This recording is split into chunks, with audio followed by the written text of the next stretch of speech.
अस्सलाम वालेकुम, मैं हूं सज्जाद अनवर और आप देख रहे हैं मेरा यूट्यूब चैनल मुख्तलिफ। ख़ान आज़म के नाम से मशहूर आज़म ख़ान लापता हो गया। बाहर गया हुआ था एक तरह से फ़रार होके, और फिर वापस पाकिस्तान कैसे आया ये मैं आपको बताऊंगा। और अब कहते हैं वो लापता हैं, कुछ लोग कहते हैं वो एजेंसियों के पास हैं। इमरान खान साहब का वो मोस्ट ट्रस्टेड पर्सन था। अगर वो लापता हो गया है तो इमरान खान साहब के लिए इससे ज़्यादा फ़िक्रमंदी की बात कोई दूसरी हो नहीं सकती, क्योंकि आज़म खान जो है वो एक मरकज़ी किरदार था इमरान खान साहब के इक़्तिदार के ज़माने का।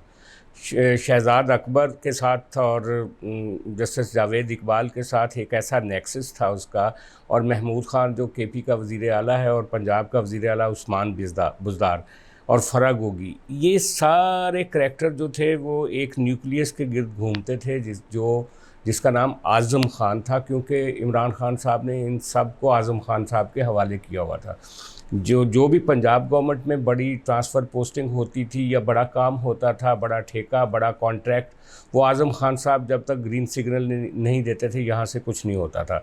इसी तरह ये केपी में भी इसी तरह ऑपरेट किया जाता था।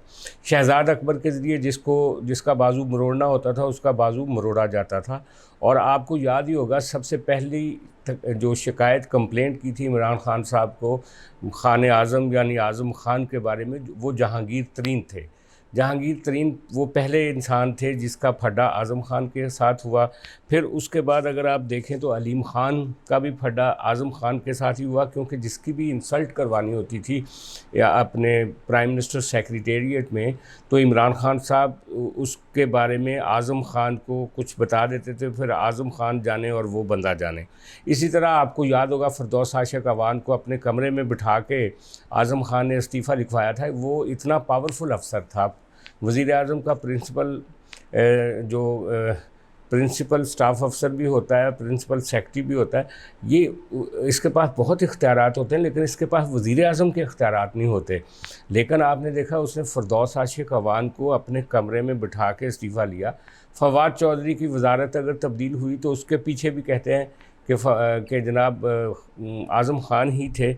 और इसी तरह अगर देखा जाए तो शाह महमूद कुरैशी का एक बहुत बड़ा फड्डा हो गया था आज़म ख़ान के साथ। लेकिन पूरे टिनोर में बहुत सारी उथल पथल होती रही, बहुत सारे लोग ट्रांसफ़र होते रहे, बहुत सारे लोग नए लगते रहे, लेकिन आज़म ख़ान पहले दिन से इमरान खान साहब के साथ था और आखिर पे भी इमरान खान साहब के साथ था। अब इमरान खान साहब को ख़तरा है उसकी गिरफ़्तारी के हवाले से। पहला ये कि जो 2-3 बड़े मुकदमात इस वक्त जिनका सामना इमरान खान साहब को, एक तो अलकादर ट्रस्ट, उसके भी सारे मामलात आज़म ख़ान ने देखे, और वो जो जिस तरह से पैसे आए बाहर से $190 मिलियन, और वो पैसे जो थे वो आज़म ख़ान ने उसका एक लेटर बना के एक बंद एनवेलप में रखा और वो कैबिनेट में दिया। उसका जो सबसे बड़ा गवाह है और की मरकज़ी किरदार जो है वो आज़म ख़ान है उस केस का। फिर दूसरी बात यह है कि वज़ीर आज़म हाउस में जो तोशा खाना होता है उसका ओवरऑल हेड तो सारे मामलात के आज़म ख़ान ही थे, और उन्होंने लोगों को अपने ही लोग नीचे लगाए हुए थे। और बुशरा बीबी का जो उन लोगों के साथ एक इंतज़ाम था कि वो फ़लाँ चीज़ आ जाए, आपको याद होगा एक ऑडियो भी आई थी, उसमें भी तोशा खाना के केस में भी आज़म ख़ान एक मरकज़ी किरदार है। और अगर आप देखें उसके अलावा फ़राग होगी के ऊपर जो इल्ज़ामात हैं, बुशरा बीबी के ऊपर जो पंजाब गवर्नमेंट में ऑफिसर्स को की ट्रांसफ़र पोस्टिंग और कॉन्ट्रैक्ट्स का जो इल्ज़ाम है, उसमें भी ये बहुत बुरी तरह इन्वॉल्व थे आज़म ख़ान। ये इमरान खान साहब के लिए सारी बातें फ़िक्र की बातें हैं। लेकिन इसके साथ ही साथ आपने देखा होगा कि जो सबसे पहला स्कैंडल आया था जस्टिस जावेद इकबाल का, वो तैयबा नाम की एक खातून थी जिसने कहा कि ये मुझे हरास करते रहे।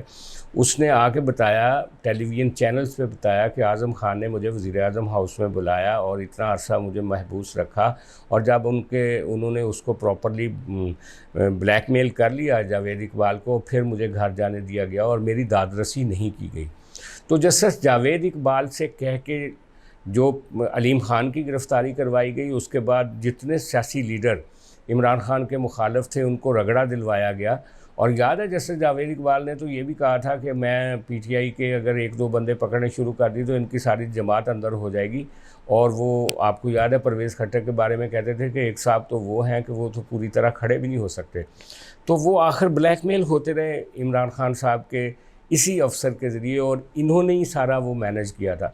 तो खान आज़म या आज़म ख़ान की ये जो अरेस्ट है ये उसी तरह ही है जैसे फ़वाद अहमद फ़वाद को गिरफ़्तार करवाया था इमरान ख़ान ने और बिला वजह उसको जेल में रखा था। फ़वाद अहमद फ़वाद तो कई चीज़ों में गिल्टी नहीं था, लेकिन आज़म ख़ान तो हर काम में इन्वॉल्व था। और अब बाज़ लोग तो ये भी कहते हैं कि आज़म ख़ान ने को जो वो अगवा करके ले गए हैं जो लोग, आज़म ख़ान साहब को इससे पहले कि गिरफ़्तार किया जाता, ये एक तरह से दोनों तरफ से सहूलतकारी हुई है। उन्होंने भी ये कहा कि आप इस तरह करें कि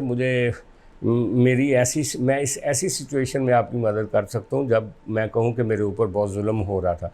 तो आप देखिएगा इमरान ख़ान साहब को की गिरफ़्तारी से पहले पहले आज़म ख़ान एक लंबी चौड़ी स्टेटमेंट दे देंगे इन सारे केसेस, सारे मुकदमात और सारे स्कैंडल्स के बारे में, और फिर उसके बाद इमरान ख़ान साहब के ऊपर ये दायरा और ज़्यादा सख्ती से उनके गिर्द घेरा तंग होगा। देखते रहिए मेरा चैनल। अगर आपने सब्सक्राइब नहीं किया तो इसको सब्सक्राइब करें, और कल की नई डेवलपमेंट्स के साथ फिर आपसे मुलाकात होगी। बहुत शुक्रिया।